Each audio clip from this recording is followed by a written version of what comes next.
Akhirnya kan setelah masa kerja panjang yang penuh pengorbanan.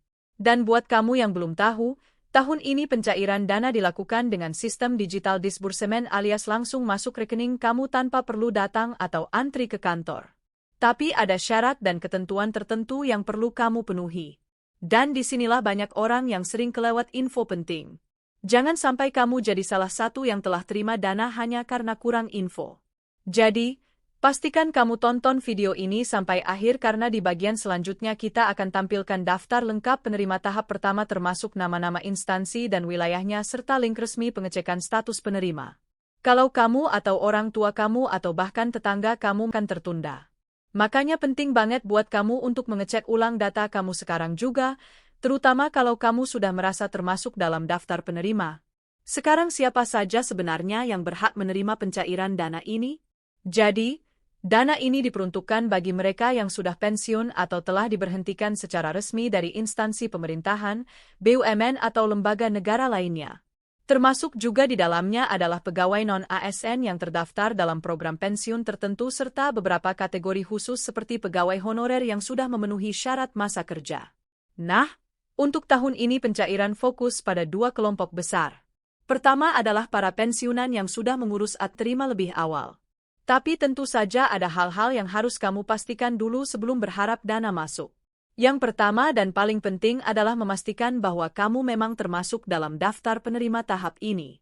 Nah, ini dia bagian yang bikin banyak orang bingung. Karena daftar ini memang tidak dipublikasikan secara terbuka satu persatu ke media sosial, melainkan melalui jalur resmi masing-masing instansi.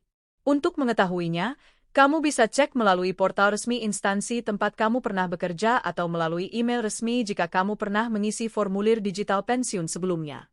Beberapa instansi juga mengirimkan notifikasi via SMS atau WhatsApp resmi.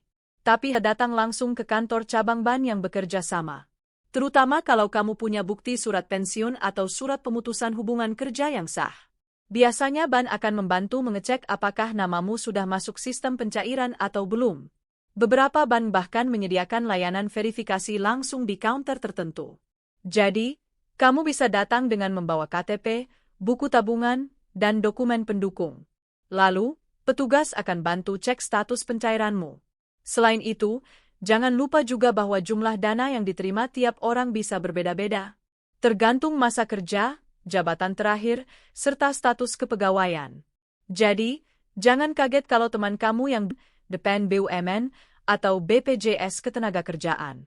Oh iya, satu hal yang juga perlu kamu tahu, pencairan ini tidak hanya berlaku untuk individu yang masih hidup.